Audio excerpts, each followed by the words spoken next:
Tokrat v občinskem informatorju. Naj podjetja Podravja. Tradicionalni slovenski zajtrk v osnovni šoli Selnica ob Dravi ter v vrtcu Vuzenica. Energetika Maribor obnovila kogeneracijo. Športne igre gasilske mladine. Maribor bo znova vilinsko mesto. Na Smolniku tradicionalno izdelovali adventne venčke.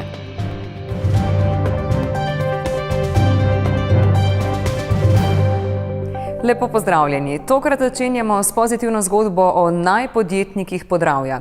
Tistih, ki dokazujejo, da se da poslovati tudi v tako imenovanem problemskem območju Maribora in okolice.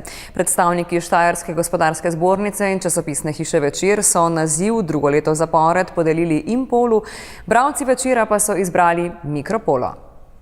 Skupina Impol iz Slovenske Bistrice je potrdila lanski naziv, s čimer so še enkrat dokazali, da so vse pomembnejši predelovalec aluminija v širši regiji. Družinsko podjetje Mikropolo pa so izbrali bralci. Priznanje pomeni potrditev. Potrditev, da smo na pravi poti in seveda zavezo za naprej. Kakšna je vizija? Ostati drugačen, ostati na nek način razmišljati izven okvirjev in poskušati narediti podjetje, v katerem bodo res vsi zadovoljni. Med srednje velikimi podjetji je priznanje pripadlo ruškemu kovinarskemu podjetju Mega Metal, med majhnimi družbi Jakl iz središča ob Dravi, med mikropodjetji pa družbi Galerija Gosposka. Rast in perfekcija je naša vodila, za katero v resnici dela cela ekipa vsak dan in ta ekipa raste tako rekoč iz dneva v dan. Zdaj nas je že 88, na kar sem zelo ponosen in upam, da bomo z našim delom vplivali vsaj malo na to, da bo en zelo zaskrbljujoč podatek, da 22 000 ljudi iz regije dela v Avstriji, od tega jih celo 12 000 živi v Avstriji, da se bodo vrnili in ustvarjali v naše mesto. V katerem bi naj veljalo, da ni služb, a prav dobitniki priznanj dokazujejo nasprotno. Z več kot 1300 zaposlenimi delavci so si naziv za najzaposlovalca minulega leta pridobili v Kidričevskem Talomu. Sem hvaležen za to, da nam je tudi zunanja inštitucija priznala pravilnost poti, po kateri stopamo na področju dela z kadri, dela z zaposlenimi. Hkrati pa me seveda to na nek način navdaja z zavezo, da bomo tako kot smo delali do zdaj, skozi kar dolgo zgodovino delali tudi naprej in to področje še nadgrajevali, saj nam izzivov na področju upravljanja z kadri glede na trenutno situacijo na trgu dela ne bo zmanjkalo. S projektom Podravsko podjetje so organizatorji drugo leto zapored želeli predstaviti in izpostaviti tiste, ki s svojim delom ustvarjajo prihodek v osrčju Štajerske, poznani pa so na nacionalni in globalni ravni. Še smo pri pozitivnih zgodbah. Te z vključevanjem v vseslovenski projekt Tradicionalni slovenski zajtrk negujejo tudi na osnovnih šolah ter v vrtcih. Minuli petek smo otroke, učitelje in vzgojiteljem spremljali tudi v vrtcu Vuzenica. Tam je bil Matjaž Kitak. Danes je dan za tradicionalni zajtrk. Tule v Vuzenici smo z otroci v vrtcu in že zajtrkujemo. Kje imate za mene? Eno jabolko lahko dobim, ne? Mi boš dala eno jabolko? Kaj pa jeste danes za zajtrk, če boš ti povedala? Med pa kruh pa maslo. Zakaj moramo zajtrk jesti? Ja, da smo vatni. Kruh pa maslo pa med. Kaj to je tradicionalni zajtrk, ne? Doma tudi to ješ? Povej mi, zakaj pa ješ zajtrk, zakaj ne preskočiš pa raje dalje spiš? Zato, ker mi je dober zajtrk. Med, maslo, črn kruh. Wow, črni kruh je pa zdrav, ne? Ja. To je tradicionalni zajtrk. Kaj pa pijete? Mleko. Super. A doma vsako jutro zajtrkuješ? Ja. Kaj pa ješ za zajtrk? Pastedovo kevaso. Ampak tokrat ne, saj so bile na mizi tradicionalne slovenske jedi, v lokalnem okolju pridelane dobrote. Mislim, da pri čebelah je pa le nekaj posebnega. Tudi kar se zdravja tiče, ko poješ med, si nekaj dobil v sebe in tisto ta pravo. In tu ne moramo se sprenevedati, da je narejeno, ker pri nas recimo sladkor v medu mora biti 0,0. In je to zagotovitev, je 100%. da je zdravo, ne? Ja. Del vzgoje najmlajših je tudi osveščanje o zdravi prehrani in pomembnosti vsakodnevnega uživanja zajtrka. V vzgojno-izobraževalnih inštitucijah skrbijo za to učitelji in vodstvo. Mislim, da smo vrtec in šola ena osnova, ki lahko damo vzor in nekaj naučimo naše otroke, da bodo imeli dobro popotnico za življenje. In otroci, tile najmanjši, največ odnesejo od tega. Zato tu damo velik poudarek. Vsako leto pa z otroci na ta dan sede za mizo tudi župan, ki priznava, da je tradicionalen zajtrk v takšni družbi zagotovilo za boljši dan. Jaz običajno zjutraj jem, ampak s takim užitkom, ko pa prihajam na ta tradicionalni zajtrk, pa je redkost in to je enkrat letno, ko prihajam v naš zavod, torej vrtec, in seveda je pomen slovenskega tradicionalnega zajtrka predvsem v to, da spodbujamo domačo hrano. Mislim, da v Vuzenici imamo kar precej teh domačih proizvajalcev hrane. Je pa zakonodaja tista, ki sicer tudi onemogoča, torej zakon o javnem naročanju je tisti, ki ne dopušča, da bi seveda tako v šole, kakor vrtce lahko pripeljali samo domačo lokalno hrano. Predvsem so tu roki dobaviteljev, ali je zadostno hrane, ali zaradi tega tudi nekako se trudimo vsi skupaj, predvsem na lokalnem nivoju in pa tudi na državnem nivoju, da bi lahko Slovenci bili samozadostni, ker vemo, da ogromno hrane tudi uvozimo. Čeprav imamo idealne pogoje za to, da lahko ustvarjamo in pridelujemo lokalno hrano. Domače je najboljše. Tega so nas učile že naše babice in njihove mame. Tradicijo slovenskega jedilnika ohranjajo tudi v osnovni šoli Selnica ob Dravi. Medtem ko so otroci v vrtcih uživali predvsem v okusu, so učenci razmišljali tudi o pomembnosti hranil. Ne gre le za lep izgled, obloženo mizo ali sladkost medu. Učenci dobro vedo, zakaj lahko tradicionalni slovenski zajtrk pomembno vpliva na njihovo dobro počutje. Zato, ker vsebuje dosti vitaminov, pa če zbolimo, se lahko ozdravimo. Ker so to zdrave sestavine, kruh pa med sta, vse je zdravo, pač mleko tudi. Jabolka so pač tipična selniška, med je tudi selniško pridelan iz selniškega društva, pa tudi iz šolskega čebelnjaka, tako da je to v bistvu naša hrana. Vsak tretji petek v mesecu imajo zato v šoli medeni zajtrk. Čeprav je ta že sam po sebi nadgradnja v primerjavi z običajnimi jedilniki, ga želijo še dodatno obogatiti s kombinacijo šolskega in medu pridelanega v lokalnem društvu. Naše čebelarsko društvo vsako leto da minimalno 10 kg medu in sicer smo se zadnja leta odločili tako, da med dajemo ne čebelarji posamezno, temveč damo mi naš društveni med od družinskih čebel in to pa predvsem zato, ker gospodar našega čebelnjaka zanesljivo tretira proti varoje z sonaravnimi sredstvi, to pomeni z organskimi kislinami, ki pa ne puščajo v medu nobenih ostankov.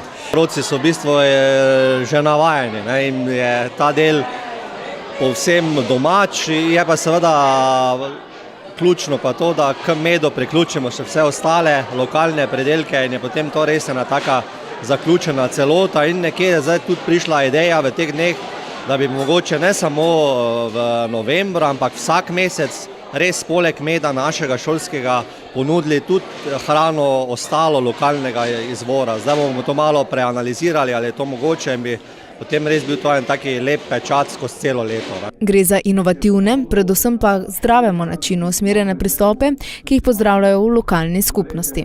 Mislim, da je prav, da pokažemo tudi otrokom, mladini, da je pač hrana, ki je proizvedena doma, bliže domu, ta prava, zdrava. In z tega stališča mislim, da je prav in tudi moramo dajati zgled mlajšim generacijam, kako se preživili zdravo. Jasno pa je, da ne bojo samo to jedli, tako tudi želim povedati, da v bistvu tudi hrana ostala je dobra in kalorična, ampak skratka, to je pa en del, ki ga ne smemo izpustiti. Pravijo, da se pojutro dan pozna. Najprej na 3. gimnaziji Maribor, potem pa še na Energetiki Maribor so pripravili slovesnost ob uradnem zagonu novih, sodobnih načinov ogrevanja. 3 šole so priključili na daljinski sistem, v prostorih javnega podjetja pa so svojemu namenu predali obnovljeno kogeneracijsko napravo. 2 slovesnosti v enem dnevu. Najprej na 3. gimnaziji Maribor, kjer so pred letošnjo zimo uspešno zagnali nov daljinski način ogrevanja. Dijakinji sta zgolj s pritiskom na gumb zagotovili, da bo v učilnicah prijetno toplo. Vsakega odjemalca, ki je priključen na nas, imamo mi na daljinskem nadzoru, se pravi na ekranih v našem distribucijskem centru, to je na Dranski cesti. In tam dejansko mi lahko spremljamo vse parametre ogrevanja, to so pa najpomembnejši, so temperature in tlaki. Gre za hotelski način bivanja, ker dejansko naš odjemalec, ko je enkrat v svojem domu, načeloma ne rabi nič. On samo ima primerno toplo ogrevanje. To zagotovijo v toplotni postaji in s 24-urnim nadzornim sistemom. A do pred kratkim ni bilo tako enostavno. Novega priklopa ne bi bilo, če se ravnateljica Srednje elektroračunalniške šole Maribor ne bi odločila za energetsko sanacijo njihove šole. S tem je vključena seveda tudi kotlovnica in glede na to, kako je bila neracionalna, je to bila edina možna rešitev in pametna, da se torej priključimo na toplotno oskrbo Maribor in s tem rešimo tudi velik ekološki problem in tudi si pridobimo prihranke, s kateri bomo lahko kaj bolj pametnega financirali. V tej investiciji, vredni 260 000 evrov, so sodelovale 3 praktično sosednje institucije. Ob Seršu tudi Fakulteta za strojništvo in 3. gimnazija Maribor. Tukaj smo imeli planirano, da bi to počeli v poletju leta 2018. Potem je prišlo do takšnega strojeloma, da nismo mogli več nadaljevati s obstoječim sistemom in smo šli v sanacijo, tako rekoč v intervencijo. Glede na izračune naj bi odslej prihranili od 20 do 40% stroškov ogrevanja. Da gre za zgleden primer sodelovanja in okoljske osveščenosti, pa je izpostavila slavnostna gostja, ministrica za izobraževanje. To so primeri, ki spodbujajo, da je seveda z razumno in tudi učinkovito uporabo sredstev na dolgi rok možno ustvariti vrsto prihrankov in seveda tudi ozaveščati drug drugega, kako pomembno je, kaj počnemo z energijo.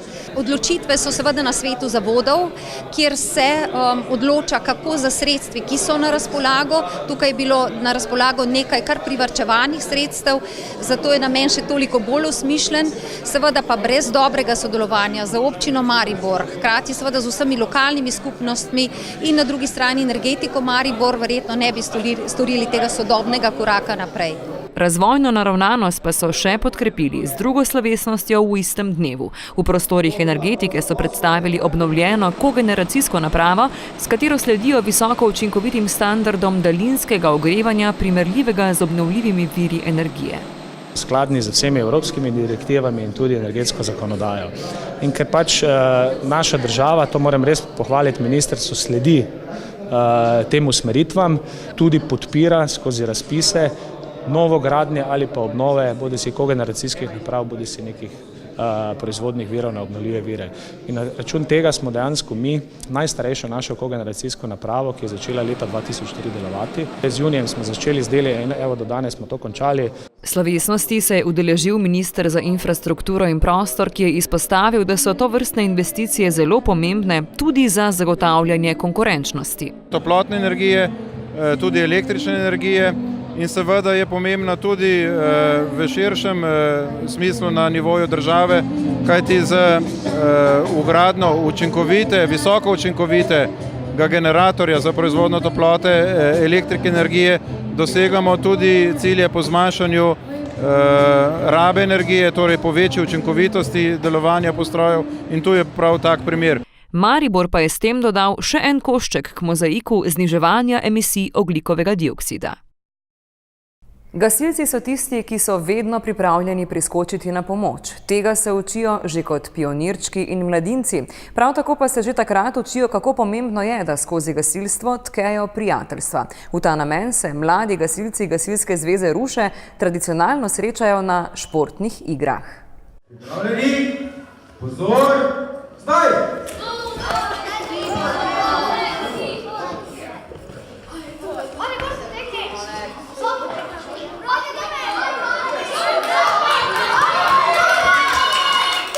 V hitrostnem oblačenju, ki ga bodo morali obvladati na intervencijah, pravilnem vezanju vozlov, metu na tarčo, pa tudi v športno-zabavnih disciplinah so se preizkušali mladi gasilci in gasilke. Fajn je bilo.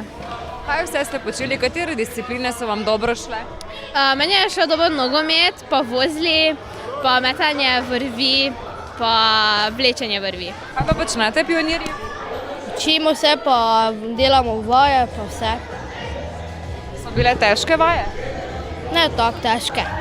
Učimo se razne stvari, metanje vrvi v krog, vlečenje vrvi, vozlov, nogomet z metlami, skakanje v vrečah. Namenjeno je zato, da se družimo, spoznavamo nove prijatelje in se družimo, pa sodelujemo, da vidimo, kdo ima pač kaki karakterje. Tekmovanja so pa tudi zato, da vidimo, kako to gasilci počnejo in čim hitreje morajo opraviti naloge.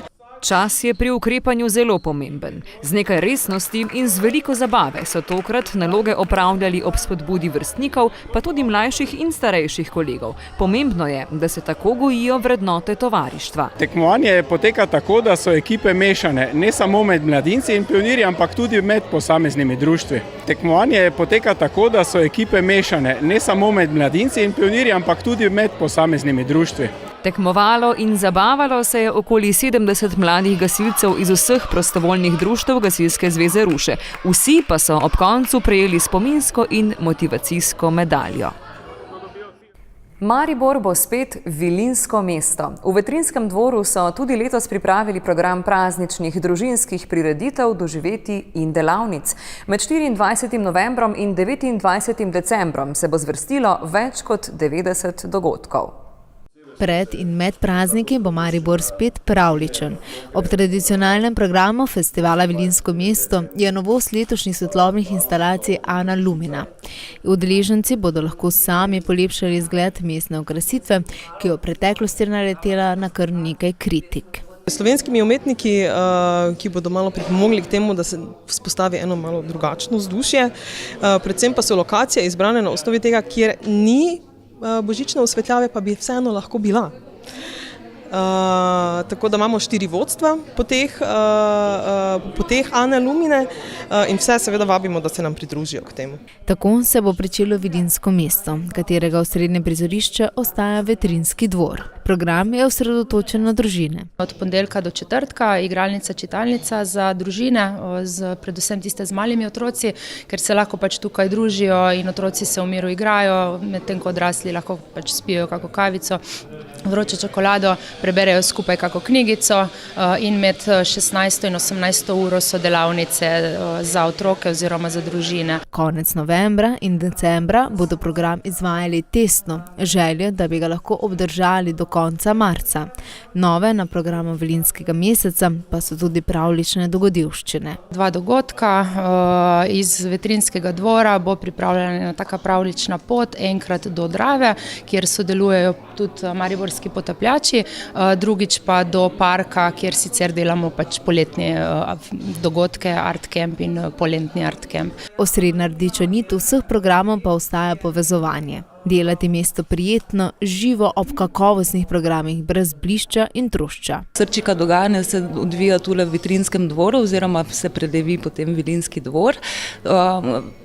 Tukaj gostimo različne koncerte, predstave za otroke, delavnice, animacije, razstave, žanrsko zelo pestro, vse je brezplačno, namenjeno čim širšemu krogu ljudi, torej in domačinom in turistom. Podobno kot v prejšnjih letih pa bodo tudi letos gostili festival uličnega gledališča Ana Mraz, katerim bodo popestrili dogajanje na Slomškovem in Rotovškem trgu.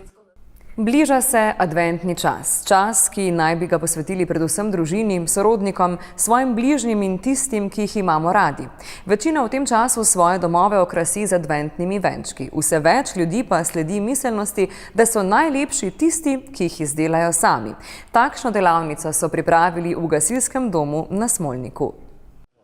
Zbrali so se prijatelji, sosedje, družine in posamezniki, ki so izbirali med pripravljenim materialom, vejicami zimzelenega drevja, naravnimi in komercialnimi okraski, iz katerih so nastajale ročnodelske umetnine. Venčke lahko izdeluje vsak, važno je, da ima malo veselja, pa malo ročne spretnosti, ampak z malo truda lahko res čisto vsak izdeluje. Potrebni material lahko čisto vse naberemo v naravi, čisto vse lahko sami naredimo, edino svečke, če hočemo za namizni venček, moramo kupiti, drugače pa vse najdemo v naravi. In tudi mi smo se potrudili in vse iz narave prinesli. Najprej je treba imeti nekaj zelenja, potem pa dodajaš ostale naravne materiale, ki jih dobiš ali pa prinese zraven. Lahko tudi kaj obnoviš od lani, lahko pa narediš kaj novega. Kakšni so vam najbolj všeč?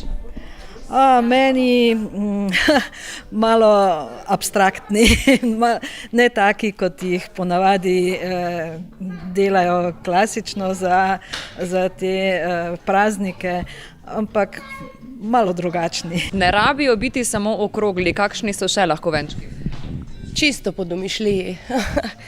Lahko narediš za podolgovate ali pa kakor kjera želi. Uporabljati je treba domišljijo, ki prihaja iz srca, malo otroka, malo vsega, pa gre. Tako bodo imeli doma košček narave in hkrati okras, ki je plod lastne ustvarjalnosti. Venček pa predstavlja tudi globljo in zgodovinsko zgodbo. Kot smo izvedeli od teologa in kateheta, je ta nastala ob koncu 19. stoletja v nemški sirotišnici, ki jo je vodil protestantski duhovnik. In so otroci spraševali, kako dolgo še je do Božiča. In se eno leto spomnil in naredil veliki krog in na njega pripravil, mislim, da 28 sveč ali 30, od tega velika sveča za vsako nedeljo. In vedno, ko se ena sveča kasne, je rekel otrokom, pa še toliko je do Božiča. In potem, ko se zadnja sveča kasnila, oziroma prižgala, so otroci vedeli, ok, zdaj pa je božični večer. Na osnovi tega pa je prišlo potem do adventnega venčka. Pripravljanje delavnice izdelovanja venčkov na Smolniku pa je družinska in prijateljska tradicija zadnjih let. Zaradi lanskega velikega odziva in druženja predvsem. Je pomembno, da si sami ustvarimo svoje vzdušje, svoje okraske za praznične dni? Ja, sigurno, ne. Je čisto drugače, kot če greš v trgovino pa kupiš nekaj. Naj bodo prazniki pristni.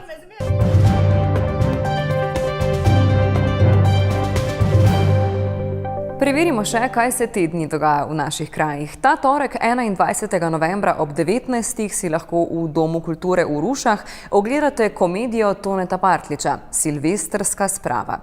To sredo 22. novembra ob 15. v Splošni bolnišnici Ptuj pripravljajo dan odprtih vrat na ginekološko-porodnem oddelku. Mariborski dijaki in študentje pa v sredo ob 18. vabijo na Pajkov ples v Minoritski cerkvi v Mariboru. Posvečen bo mariborski tekstilni industriji. Toliko za enkrat, spremljajte nas tudi na spletu na bktv.si in na Facebook strani BKTV kanala. Lepo, da ste z nami. Nasvidenje.